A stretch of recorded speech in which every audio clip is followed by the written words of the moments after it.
Assalamualaikum warahmatullahi wabarakatuh. Hari ini kita belajar mengenai kekongruenan, melanjutkan materi yang kemarin. Adapun khusus untuk menentukan panjang sisi dan sudut yang belum diketahui dari dua bangun datar yang kongruen. Kita lanjutkan. Syarat dua bangun datar yang kongruen seperti yang kita pelajari yang kemarin adalah yang pertama, sisi yang bersesuaian sama panjang. Perhatikan ada dua sisi yang bersesuaian masing-masing sama panjang. Kemudian sudut yang bersesuaian sama besar, perhatikan sudutnya. Sudut yang bersesuaian ini keduanya sama besarnya. Berikut contoh soal. Perhatikan gambar trapesium ABCD dan PQRS yang kongruen di bawah ini. Jadi, jika panjang sisi AB 40 cm, BC 21 cm, RS 16 cm, dan PS 15 cm, tentukan panjang sisi. Pertama panjang sisi AD, kemudian panjang sisi DC, kemudian panjang sisi PQ, dan terakhir panjang sisi QR. Kemudian jika sudut A 60 derajat, sudut B 40 derajat, berapakah besar sudut R dan S-nya? Kita lanjutkan pembahasan.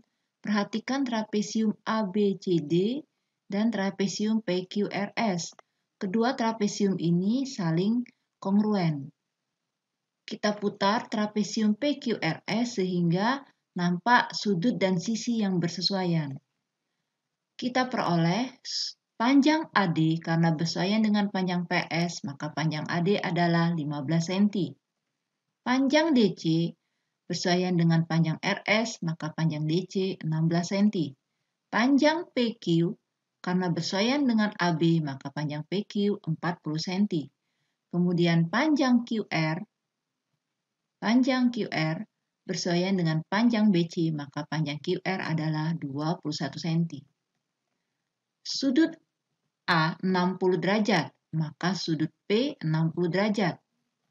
Sudut B 40 derajat, maka sudut Q juga 40 derajat. Sekarang kita akan menghitung besar sudut S. Sudut P ditambah sudut S itu berjumlah 180 derajat karena sudut P dan sudut S merupakan dua sudut dalam sepihak karena ada dua garis sejajar dipotong oleh satu garis lurus. Maka sudut S kita peroleh 180 derajat dikurang 60, hasilnya adalah 120 derajat.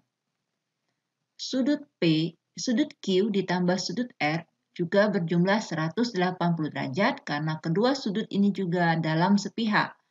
Maka kita peroleh sudut R adalah 180 derajat dikurang 40 derajat, hasilnya 140 derajat. Kita lanjutkan ke latihan soal. Manakah belah ketupat di bawah ini yang kongruen? Anak-anak cukup memilih A, B, atau C. Cara menentukan belah ketupat yang kongruen, ingat syaratnya. Pertama, panjang sisi yang bersesuaian harus sama besar. Yang kedua, besar sudut yang bersesuaian juga harus sama besar. Jika besar sudutnya belum diketahui, maka anak-anak harus menentukan besar seluruh sudut dalam belah ketupat tersebut dengan cara sifat belah ketupat sudut yang berhadapan sama besar, kemudian jumlah sudut dalam belah ketupat adalah 360 derajat. Coba dikerjakan. Kita lanjutkan latihan soal yang kedua.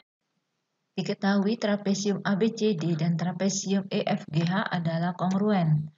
Jika panjang AD 12 cm, panjang CD 13 cm, dan panjang EF 22 cm, tentukan panjang FG, panjang GH, serta panjang HI.